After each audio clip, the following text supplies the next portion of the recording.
혼주석의 주인은 누구일까요?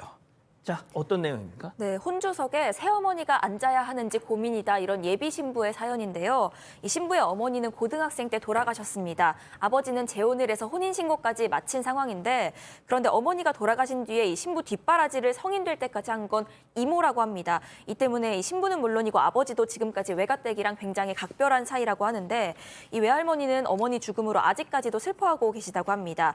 또 결혼식에 외할머니도 오시는데 혼주석에 새어머니 앉히는 게 이 신부 입장에서는 조금 부담스러운 겁니다. 하지만 이 새어머니는요, 이 신부 결혼식에 본인 친구들 초대하는 건 물론이고 혼주석에도 당연히 앉겠다는 입장입니다.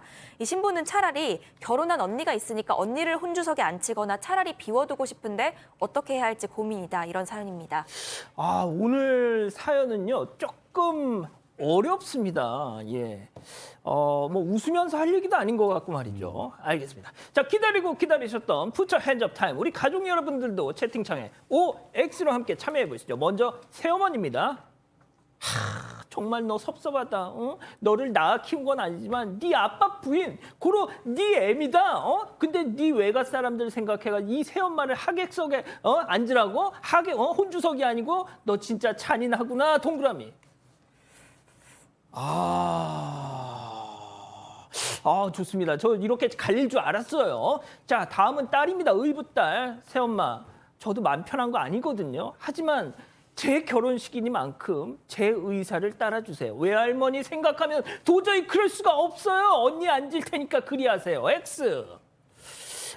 좋습니다. 자, 박지훈 변호사님부터. 저는 이제 이 새어머니가 혼주석에 앉아야 된다는 입장인데 이 두 가지를 좀 나누어 봐야 될 것 같아요. 만약에 이혼 등 다른 사유로 지금 어머니가, 친어머니가 있는데, 세상에 있는데 다른 이제 새어머니나 이런 분이 앉는다면 그거는 좀 고려해 볼 필요가 있는데 지금 어머니는 돌아가셨어요. 어머니가 지금 새어머니가 어머니 역할을 지금 하는 상황이기 때문에 그 혼주석을 다른 사람이 한다는 것 자체가 좀 부적절한 게 아닌가. 언니가 간다는 거 마찬가지고 만약에 계시고 그 계신 분이 정말 앉고 싶어 하거나 다른 가족들이 원한다면 모르겠지만 지금 세상에 없는 사람, 사별한 상황이라면 지금 새어머니한테 이 자리를 주는 게 맞지 않나 저는 개인적으로 그렇게 생각을 합니다. 자, 우리 교수님도 한 말씀. 저는 이제 신부가 괜찮다라고 하면 당연히 제가 이 동그라미를 했을 겁니다. 근데 이제 지금 몇 가지 변수가 있는데 첫째는 이제 이 외갓집하고의 관계예요. 그래서 이 아버지하고 외갓집하고의 관계도 좋고 이모가 성인이 될 때까지 이제 쭉 키워줬다라고 하는 그런 점. 그리고 여기에 아주 핵심적인 게 외할머니가 참석을 하신대요.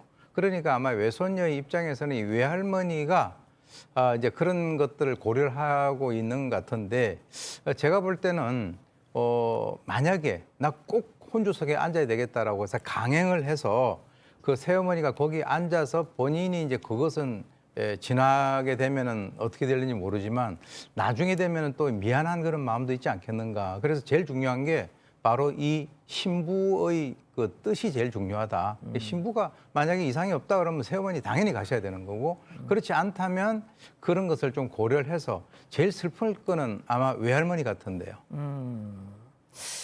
양 변호사님, 뭐가 됐든 근데 이 새엄마의 손님들도 이렇게 딱 오신다고 하는데 그 혼주석에 앉지 못한다면 그러니까 이게 아까 이제 앵커도 이렇게 웃을 얘기는 아니었고 저도 궁서체로 얘기를 해야 될 상황인 것 같습니다. 그러니까 결혼이라고 하는 것 자체를 가족과 가족의 결합으로 볼 것이냐 개인과 개인의 부부로서의 만남으로 맺어지는 자리라고 볼 것이냐가 많이 달라지고 있어요. 지금 사실은 법대로 따진다면 법적인 구성은 여전히 가족과 가족의 결합으로 되어 있는 경우가 많습니다. 하지만 세태가 많이 변하고 있기 때문에 특히 저는 좀 걸렸던 게 이렇게 말씀하셨잖아요. 네 아빠의 아내이기 때문에 내가 엄마야라고 했지만 이제는 그렇잖아요. 내 아버지의 새로운 배우자이지 내 어머니가 아닌 거거든요. 사실은 물론 새어머니 되게 서운하실 수 있지만 지금 결혼하는 당사자가 원한다면 원하지 않는다면 그 마음을 접어주시는 게 새어머니로서 오히려 더 마음이 되지 않을까 싶습니다.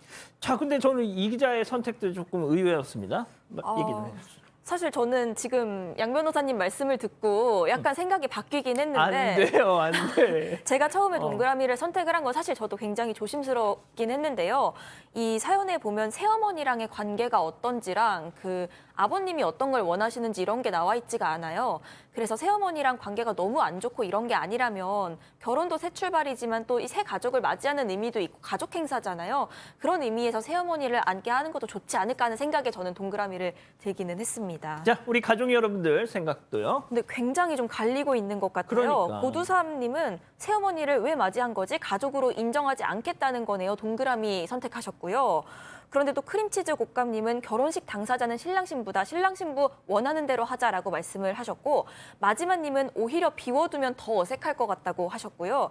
이게 닉네임이 일본어라서 제가 읽을 수가 없는데 또 다른 가족분은 우리 사촌 언니는 우리 아빠 안 쳤어요라고 말씀을 하셨습니다. 그렇군요. 알겠습니다. 자, 뭐 다들 생각이 좀 다르신 것 같네요. 아직 안 끝났습니다. 이거 눌러주세요.